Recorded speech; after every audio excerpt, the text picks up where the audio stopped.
Alright, I'm Bailey. This is my Vanagon and what's kind of going on with it. So, bought it end of December down in San Jose.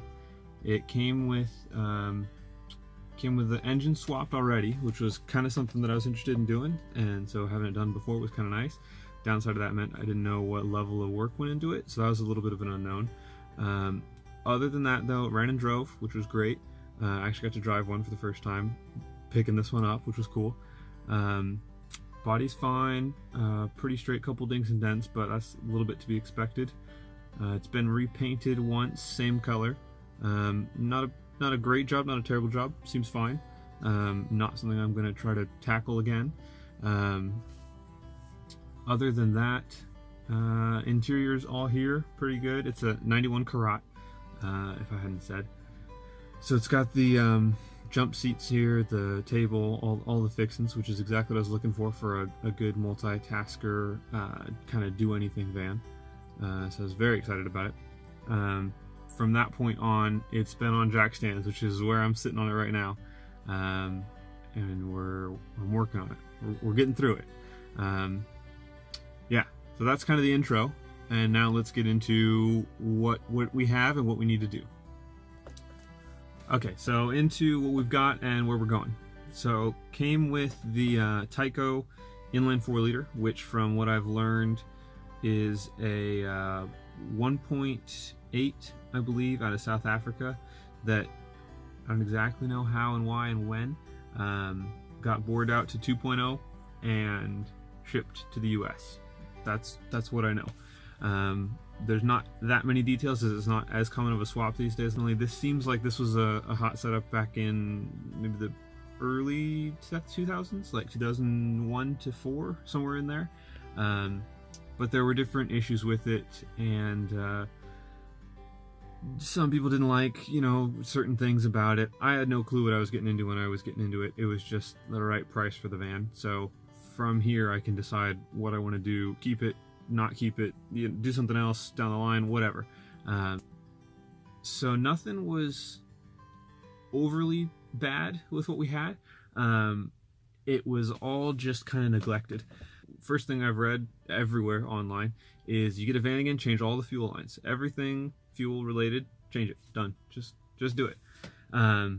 So I got some hoses from Go Westy, and their hard fuel line kit, a bunch of their soft line, or the rubber lines, that's the 7mm stuff that's the right size, and fuel filter, and I got a pretty sweet new fuel spigot for like that little in between the firewall, the bulkhead that goes under the car to the engine bay.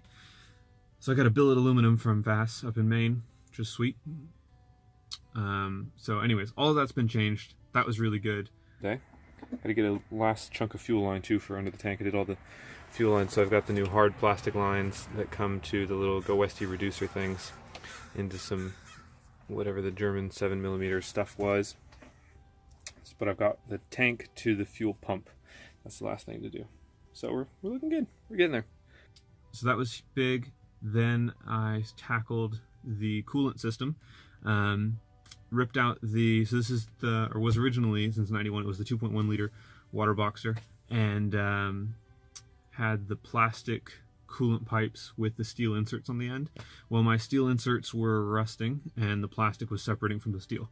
As I was working on the coolant pipes, those two down there, we had to take the radiator out to change the silicone heater hoses as well. So to get into all that, took the radiator out and we had a replacement for that. Fan and shroud and everything looked good, but while I was in here I figured I'd do some sound insulation, just to get a little bit of that road noise out of the cabin. So I'm working on, this was the original stuff that was kind of foamy and down in there, and then this stuff I have is like asphalt backed stuff. So it should absorb some of the vibrations, which is what we're looking to do. And so right now I'm just working on taping up all the seams, keep any of that wet road grime and stuff out of there so it sticks pretty well.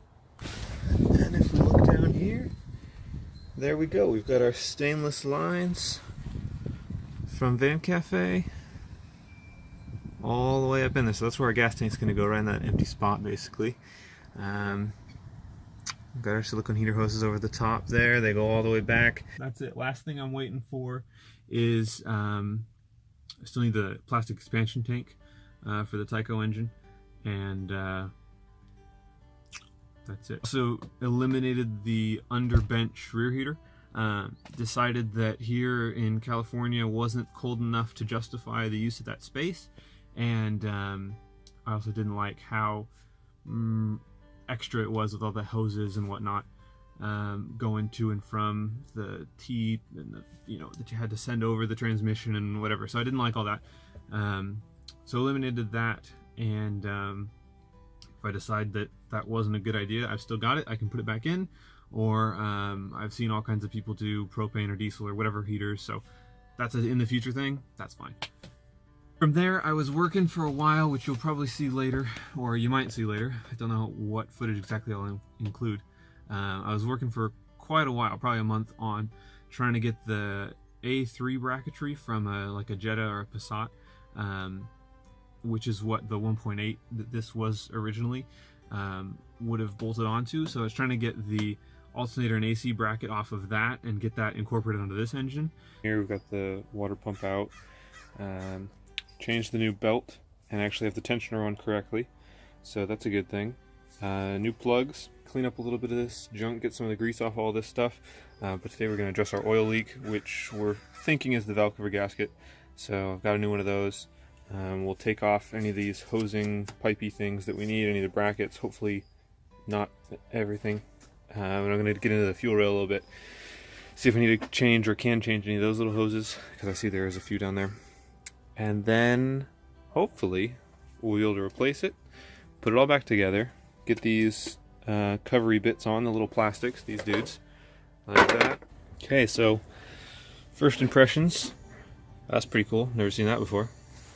So I guess that's our camshaft, because the crank's in the bottom, so the cam's at the top. That makes sense. It's hard to tell what was leaking, if it was leaking. They were all varying tightness, and I could see that having a problem. Beats me, but we're in this deep. We already bought the thing for 20 bucks, so might as well throw it in. So we'll see what happens. But there's quite a bit of oily drippage down there that I'll clean up on, I believe, the intake, and see if I can't get the fuel rail out. And then I've got the bracket coming in to hold the water pump, as well as the alternator, which will be up here. We've changed our minds here on the A3 setup for the alternator and everything, because that was a bit of a rabbit hole we were going down trying to find all the parts. And so you needed that new bracket, you needed a different alternator, and you needed a different power steering pump, and you had to adapt that power steering pump to these power steering lines. It's kind of just a lot of stuff going on. So decided instead to stick with the one that we had, the Tyco or the fast, I forget what they call it, not stage 1, but type 1, whatever, mount, and we're going to modify it a little bit if we need to, so that we can still have our alternator just right here over the top. We'll see what we need to do. Worst comes to worst, we just throw it all back on together the way it was. So I spent 40 bucks on the bracket to decide, yeah, I didn't want to do this. Instead, which I'll show you, we cut down the original Tyco stage 1 or version 1, whatever, AC and alternator bracket, which could be sacrilege, I don't know, sorry. We cut it down, and that's actually what I was doing today. Cut off the old mount points, cut up the AC mount point so the alternator would fit and the belt would line up, and then I'm just working on modifying the extension arm thing so that it can, the tension arm, so that we can adjust it and put some tension on that belt. And yeah, cleaned it up, repainted it, put it back on. Fits great, and it works. Yeah, so we're looking really good. The last things I need to do, since I eliminated the under seat, the rear heater, need to get a transmission cooler. Really like the Rocky Mountain Westie one. Of course, it's the most expensive, but I like the thermostat. I like that it mounts up front, not underneath the van, so you don't have to worry about hitting anything, losing all your transmission fluid. So once that gets back in stock, we'll pop that on there. Got new wheels and tires, which I'm very excited about. Okay, and sorry. So we got our new wheels. I'll show up a picture of the stock one so you can see the difference here. So these are Mercedes, I believe 240, 280? I can't remember. But they're from a 2005 something Mercedes. So let's check them out and see what's going on. It has been far too long since I bought these that they're actually showing up.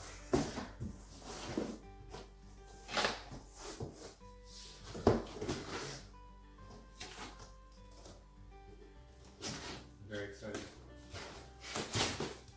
Ooh. Ooh. The packaging is really nice. Look at this thing. Check me out. That's what we're working at. Ooh, yeah. So they are 16 by 7 here, offset 31. So talk to Teaching Technique.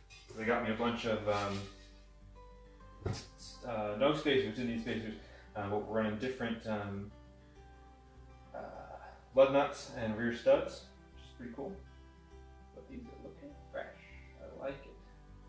Cool. So we're gonna open up the rest of them and check them, make sure they're not damaged and all good, and then we'll catch up later once we're on to the next step.